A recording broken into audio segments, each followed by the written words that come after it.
নমস্কার বন্ধুরা, আমার সুপ্রিয় বন্ধুরা, আশা করি আপনারা সবাই ভালো আছেন। সুস্বাগতম।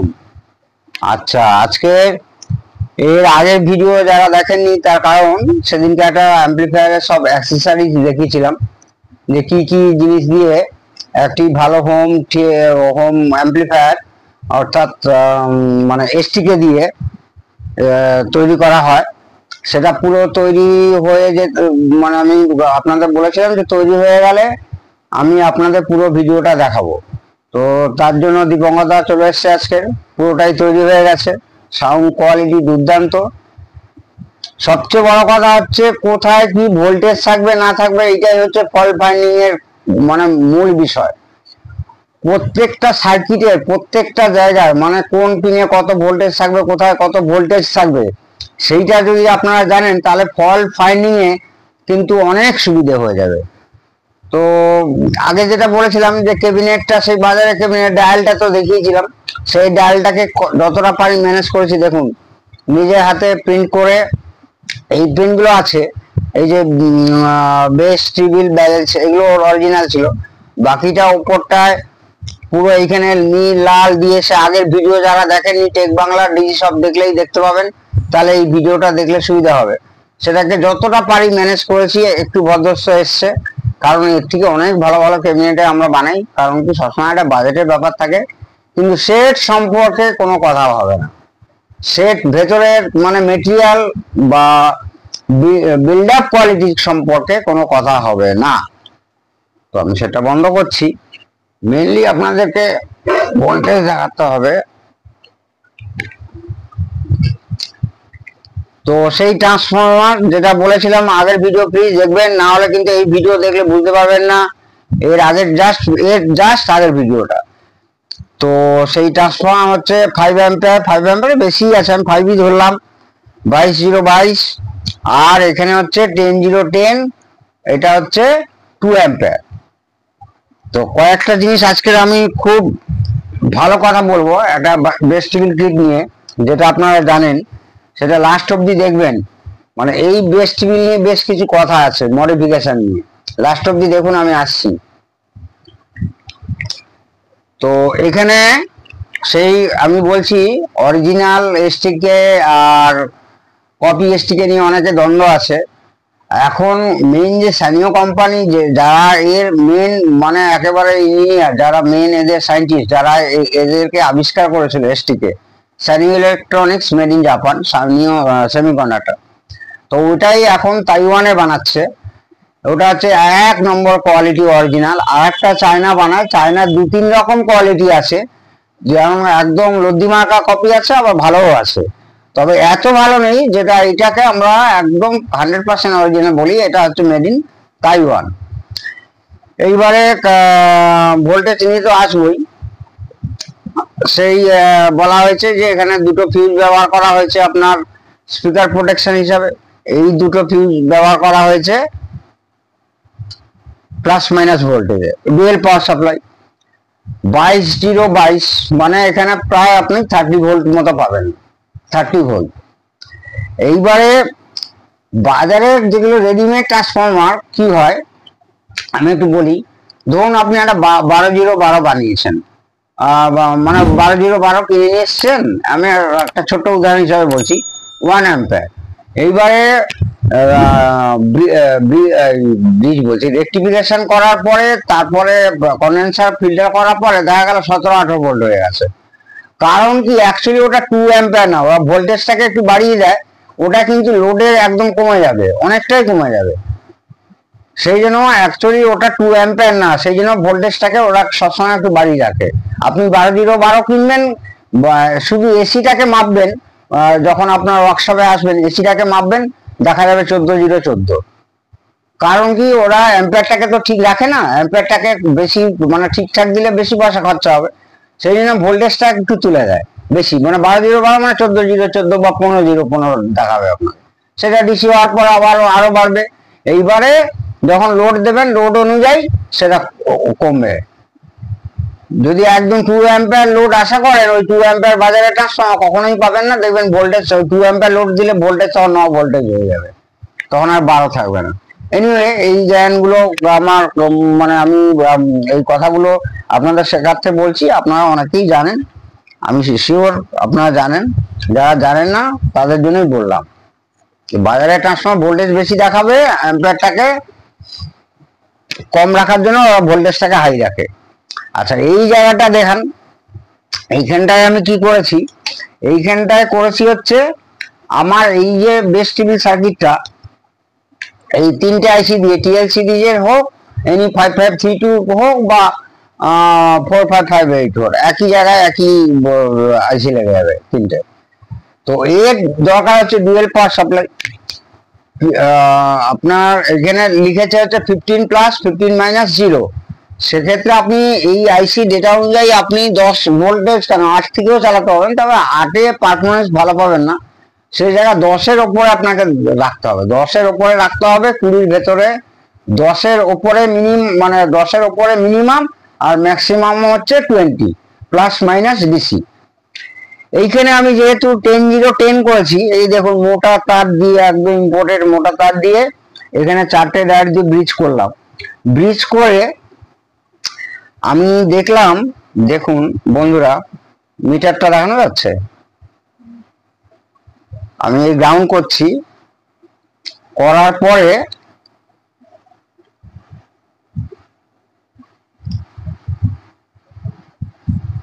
এই পজিটিভ ভোল্টেজটা দেখুন, পজিটিভ ভোল্টেজ যেটা হচ্ছে +13, আর এবারে মাইনাস ভোল্টেজটা দেখাচ্ছি -13।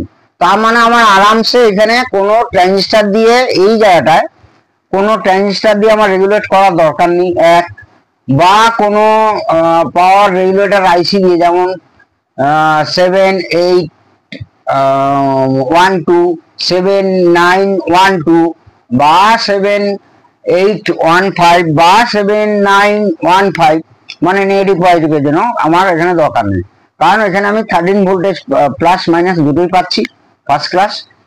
শুধু ফ্যানটা যেহেতু 12 ভোল্ট, ফ্যানটা তো 24 ঘন্টায় ঘুরবে এই ক্ষেত্রে, সেইখানে একটা 7812 ব্যবহার করা হয়েছে 12 ভোল্টের জন্য, এইটা এই চিপটা। আর এইখানে এই মডেলে যে 5 ভোল্ট লাগে এটা তো আপনারা জানেনই, তো সেইখানের জন্য একটা হিটসিং দিয়ে, হিটসিং দরকার নেই, এমন কোনো গরম হচ্ছে না, এই হিটসিং দিয়ে, ভালো হিটসিং দিয়ে, অ্যানোডাইজড হিটসিং, সেটা হচ্ছে 7805, অর্থাৎ +5 ভোল্ট এই মডেলের জন্য। এ চলে গেল, ট্রান্সফর্মারটা দেখতেই পাচ্ছেন। আর এই মডেলের একই দেখতে বাজারে কিন্তু অনেক সস্তায় পাওয়া যায়, অনেক ধরনের একই সেম দেখতে অনেক রকম মডেল পাওয়া যায়, কিন্তু একটু ভালো দোকান থেকে একটু ভালো দাম দিয়ে কিনবেন, বড় আইসি দেখে কিনবেন, এবং ক্রিস্টালটার জন্য একটু বড় হয় সেটা দেখে কিনবেন, তাহলে কিন্তু এই মডেলটা অনেক ভালো কোয়ালিটির মডেল। তো এইবারে আসছি, এই পটগুলো সমস্ত এলকন। এইবারে আসছি, এই যে লাউডনেস কানেকশন কি করে হবে, এই লাউডনেস কানেকশন, অন অফ কানেকশনটাও খুব ভালো সুইচ লাগিয়েছি, দেখান একটু এদিকে, ওয়ারিংও দেখতে পাচ্ছেন পরিষ্কার, আর একটু বাকি, এই যে on off switch, main on off সুইচটা দেখান। আর মেন কর্ড এই টাইপের মোটা মেন লেগটা ব্যবহার করবেন, খুব ভালো জাতের কর্ড, কর্ডের প্রবলেম থেকে, কম দামের কর্ড গুলো কি হয়, মেন কর্ড এইখান থেকে প্লাস হয়ে যায়, এই জায়গাটা থেকে, এই গোড়া থেকে প্লাস হয়ে যায়, তো ব্যবহার করবেন না, তারপর তো কারেন্টও কম যাবে, ভোল্টেজও কম যাবে। এইবারে আসছি আমাদের মেন কথায়,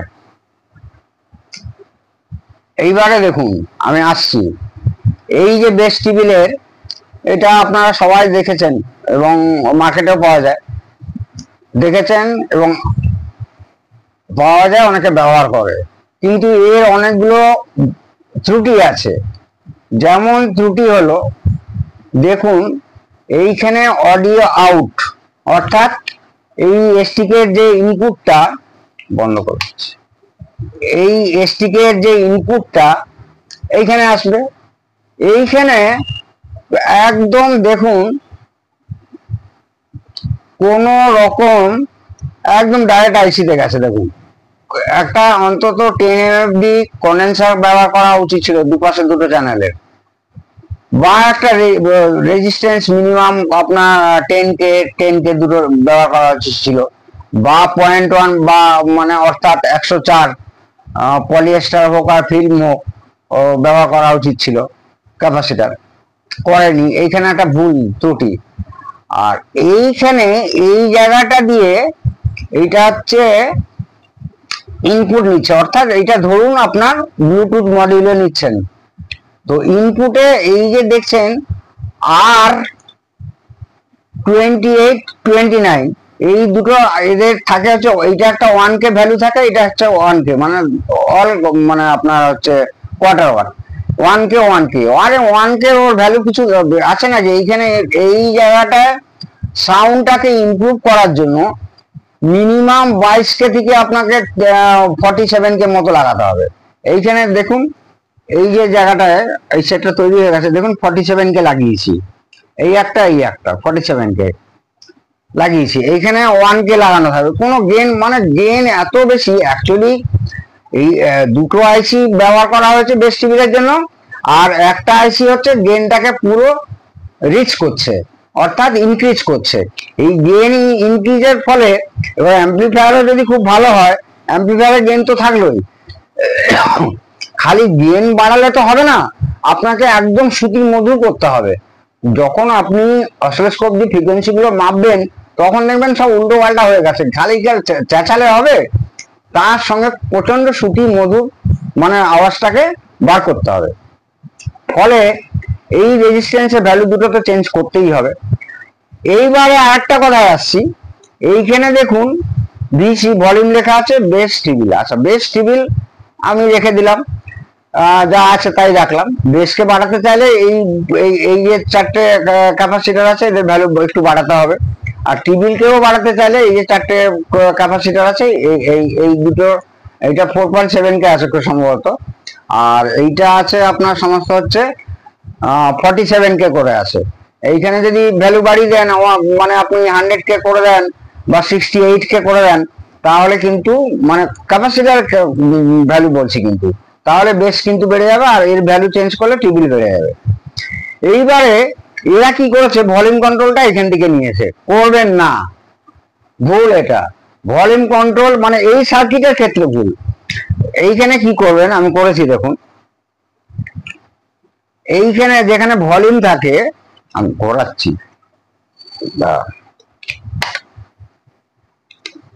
দেখা যাচ্ছে, যেখানে ভলিউম থাকে অর্থাৎ ভলিউমের মাঝখানের পয়েন্ট আর সাইডের পয়েন্ট, মানে একদিকে তো গ্রাউন্ড ওইটা না, অর্থাৎ এই পয়েন্টটা আর এই পয়েন্টটা, এইটা দুটো 104 মানে 0.1 ক্যাপাসিটার লাগিয়েছি, দেখুন খুব ভালো মানের ইম্পোর্টেড দিয়ে এখানকার ভলিউম কাজ, এখান থেকে কিন্তু ভলিউম তুললাম না, তাতে কিন্তু হাই নয়েজ মানে একটু বেশি, মানে আপনি যদি বেশি টিবিল বাড়ান তাহলে কিন্তু অসিলোস্কোপে দেখতে পাবেন প্রচুর নয়েজ ঢুকে আছে। এইখানে এই দুটো ক্যাপাসিটার লাগাতে হবে, অর্থাৎ এই জায়গায় লাগাতে হবে, এইখান থেকে এইটা এখান থেকে এইটা, দুটো চ্যানেলের জন্য হয়ে গেল। আর ভলিউম কানেকশন কি করবেন, এর যে ইনপুট আছে দেখুন বন্ধুরা, এই যে ইনপুট এই ক্যাপাসিটার দিয়ে যাচ্ছে একটা চ্যানেলের, অর্থাৎ 18 নম্বর থেকে আর একটা 1 নম্বর থেকে, এই এসটিকে 18 আর 1 নম্বর থেকে ইনপুট হয়। এই দুটো ক্যাপাসিটার দিয়ে এর আগের দিন বলেছিলাম, দেখিয়েছি, এখন বেশি বললে ভিডিওটা বড় হয়ে যাবে, সেই জন্য আমি বারবার বলছি আগের ভিডিওটা দেখে নেবেন। এই দুটো ক্যাপাসিটার দিয়ে ইনপুট নিয়েছে, আমি কি করেছি, এই দুটো ক্যাপাসিটার দিয়ে যে ইনপুটটা প্রথমে ভলিউমে নিয়েছি, অর্থাৎ এইখানে যে আপনার এইটা তো কন্ডেন্সার দিয়ে দুটোকে শর্ট করে দিলাম, এই যে আউটপুট, এর আউটপুট মানে এসটিকে অ্যাম্পলিফায়ারের ইনপুট, এইখানে এই মানে এই ইনপুটটা হচ্ছে যাবে হচ্ছে একদম এই হচ্ছে এলকনের 47K ভলিউম কন্ট্রোল। এবারে তার যে আউটপুটটা হবে, অর্থাৎ এই ভলিউম কন্ট্রোলের যে আউটপুটটা হবে সেইটা ঘুরে এসছে এইখানে দেখুন, অর্থাৎ এইখানে, তার মানে এই ভলিউমটাকে ইউজ করলাম না। এরা কি করেছে, আগে ইনপুটটাকে ডাইরেক্ট ইনপুট এখানে দিয়ে দিল উইদাউট ভলিউম কন্ট্রোল, আর এইখানে সে আউটপুটে মানে অর্থাৎ এর ইনপুট মানে যেটা হচ্ছে আপনার ব্লুটুথ মডিউলে যাবে, সেইখানে ভলিউম কন্ট্রোলটা ইউজ হচ্ছে। সেটা না করে সেখানে আমি নয়েজ পাচ্ছি একদম অনেক নয়েজ ছিল, সেইটা না করে আপনি কি করবেন, আপনি এইখানে ভলিউম কন্ট্রোল ইউজ করবেন, এটাই নিয়ম। এইখানে ভলিউম ইউজ করবেন, অর্থাৎ এই অ্যাম্পলিফায়ারের ইনপুট এখানে দেবেন, সে এসটিকে অ্যাম্পলিফায়ার হোক বা যে কোনো ট্রানজিস্টরের অ্যাম্পলিফায়ার হোক বা আদার্স কোনো আইসি অ্যাম্পলিফায়ার হোক, ওর ইনপুটটা আসবে এর আউটপুটে থ্রু ভলিউম কন্ট্রোল। তারপরে এই ভলিউমটা শর্ট হয়ে গেল, এই সার্কিটের কাজ শেষ। আর এখানে বারবার বলছি 47K বা 33K বা 22K লাগাবেন। আর এখানে তো আমি দেখালাম দুটো কন্ডেন্সার কিভাবে লাগাবেন, এক কথা বারবার বলা হয়ে যাচ্ছে। এবারে গেল লাউডনেস কানেকশন। এখানে দেখুন এই যে লাউডনেসটা কাজ করতে হবে খুব ভালো মতো। লাউডনেসটা করার জন্য আপনি কি করবেন, এই যে এই ধরনের তো সুইচ ইউজ করছেন আপনি, এই যে দেখুন দেখা যাচ্ছে এই যে 6 পিনের পুশ টু অন অফ।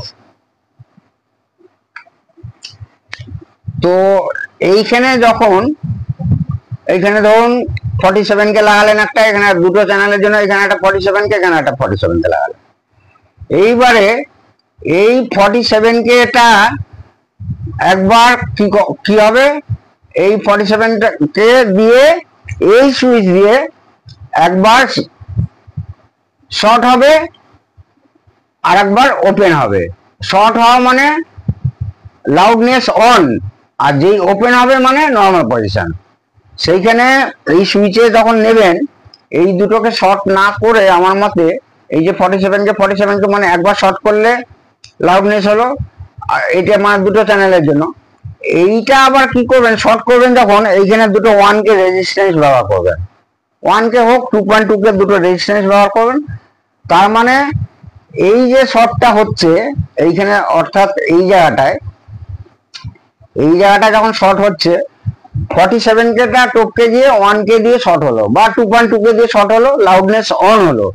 এটাও সেম, মানে এটা একটা চ্যানেল, এটা একটা চ্যানেল। আশা করি আপনারা বুঝতে পেরেছেন, নিশ্চয়ই পেরেছেন। ভোল্টেজ গুলো তো দেখালাম, আর এসটিকে এর ভোল্টেজ আপনারা খুব ভালো করে মাপবেন। যে এইখানে দেখুন একটা অন করার নিচে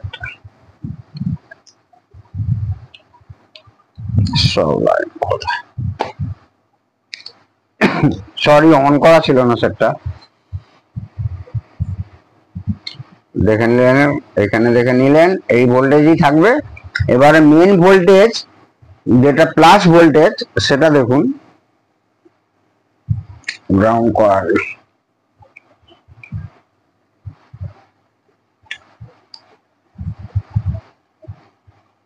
প্লাস ভোল্টেজটা দেখুন বন্ধুরা, এই যে আমি 30 বলেছিলাম, 30 হচ্ছে 30 হলো 31, আর মাইনাস ভোল্টেজটা দেখুন -30।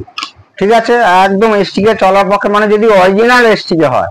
আর না হলে বাজারের এসটিকে গুলো কি বলে যে 20 0 20 ব্যবহার করুন বা 18 0 18 ব্যবহার করুন। আপনি এখানে 25 0 25, 24 0 24, 5 অ্যাম্পিয়ার 6 অ্যাম্পিয়ার যদি অরিজিনাল এসটিকে হয় আরামসে ব্যবহার করতে পারবেন। তো ওয়ারিং আর একটু বাকি আছে, প্রায় একদম 95% হয়ে গেছে। ফ্যানটাও খুব ভালো লাগিয়েছি, ফ্যানটা রেগুলেটেড পাওয়ার সাপ্লাই দিয়েই লাগানো হয়েছে। আর ভেতরের অবস্থা তো দেখতেই পাচ্ছেন খুব সুন্দরভাবে। আর বাজানোটা তো আমি দেখাতে পারবো না, তাও এফএম টেফএম কিছুতে বাজিয়ে শোনাই। এটা হচ্ছে লাউডনেস ছাড়া, এবার লাউডনেস দিচ্ছি, এই দেখো এই লাউডনেস ছাড়া, এই লাউডনেস। বেশ সিভিল অত্যন্ত ভালো কাজ করছে। তবে বারবার বলছি বাজার থেকে কিট নিয়ে কিন্তু স্টাডি করবেন, মডিফিকেশন করবেন, তবেই কিন্তু খুব ভালো রেজাল্ট পাবেন। সবসময় কি মানে কিট পুরো তৈরি করা সম্ভব হয় না, তার একটাই কারণ যে আপনি এই সেটের জন্য আপনি এই ধরনের বেস টিভি ইউজ করলেন বা ট্রানজিস্টরে, আবার অন্য বেস টিভি অন্য সার্কিটের জন্য ইউজ করতে হবে। আপনি নিজে কত বেস টিভি ইউজ করবেন, তার থেকে মার্কেটে অনেক রকম বেস টিভি পাওয়া যায়, সেগুলোকে আপনি স্টাডি করে মডিফিকেশন করুন, ফার্স্ট ক্লাস রেজাল্ট পাবেন। কম টাইমও লাগলো, আপনার ইনভেস্টও কম হলো। তো আমরাও অনেক ভালো ভালো বাস টিভি আমার কাছে আছে, তবে এই এসটিভি এর ক্ষেত্রে এই বেস টিভি একদম দুর্দান্ত ম্যাচ, তবে আপনাকে মডিফিকেশন অবশ্যই করতে হবে। এই ছিল আজকের ভিডিও। এইভাবে সম্পূর্ণ একটা মানে বাড়ির জন্য একটা সুন্দর এসটিকে দিয়ে, এসটিকে কথা তো আগেই বলেছি যে এসটিকে অনলি ফর তৈরি শুধু পাওয়ার অ্যাম্পলিফায়ারের জন্য, আর কিছুর জন্য না। তো কি করে বানাতে হয়, বাড়ির জন্য একটা সুন্দর অ্যাম্পলিফায়ার আপনারাও নিজেরা তৈরি করতে পারেন। খুব সুন্দর মানে বাজবে, খুব ভালো সাউন্ড কোয়ালিটি হয়েছে। আর কি বলবো, আপনারা প্রত্যেকে ভালো থাকুন, সুস্থ থাকুন। জয় হিন্দ, বন্দে মাতরম।